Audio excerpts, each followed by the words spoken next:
So today I wanted to do a video where I talk about another one of my literary heroes, my heroes of the literary scene. The one I did yesterday, not yesterday, the last one I did in the heroes of the literary scene is someone that's alive, that's producing books, actually has a book coming out very soon. I did John Green. Today I want to talk about someone that's a little bit further back in history and is not just a hero for me, but a hero for so many. I want to talk about Langston Hughes. So this is the collected poems of Langston Hughes, and of all the books that I've read related to poetry, this is the one that made me love poetry.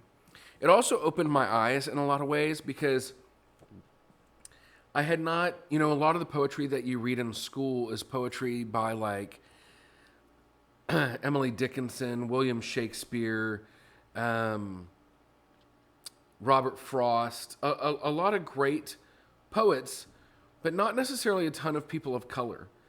And Langston Hughes was the first poet who was a person of color that I read his poetry in school, and it just had this massive impact on me because it was sort of, I think I read it about the same time that I was finding out about the Sky Against Racism tour.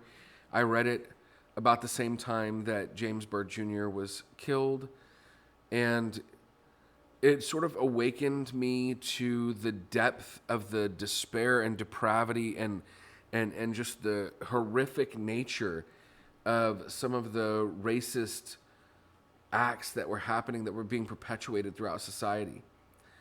And not just society, but our society, the U.S. society.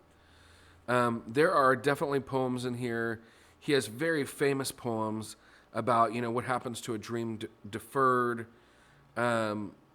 about the roots of his blackness in both the Mississippi and the Nile.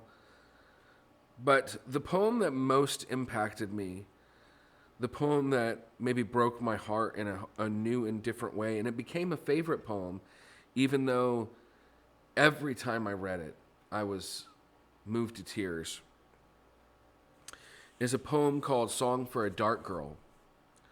And that poem starts out and it says, "Way down south in Dixie, break the heart of me. They hung my young black lover in the old oak tree." I might have gotten that last line a little bit messed up. But it was a poem about losing a loved one through lynching.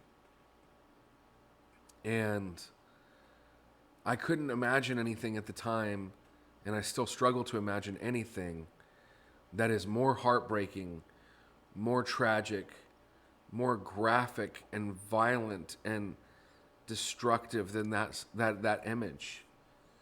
I don't know how anyone could read that poem and not be moved, and yet I know that there were people.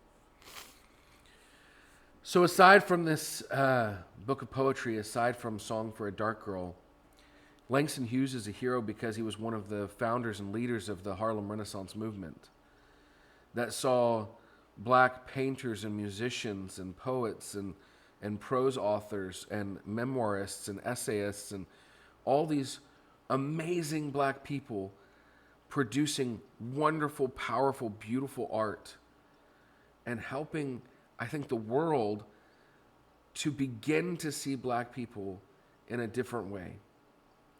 And that is something that's so powerful and vital and special. I talk sometimes about how racism is an issue that is very meaningful to me. Racism is an issue that I'd like to continue to push back against, to fight against. Langston Hughes is one of the people that gave me the call to join the fight. And I'm so thankful for him. So if you've never read any Langston Hughes, please pick up, the collected poems of Langston Hughes. Read it. It's so powerful. He's definitely a hero.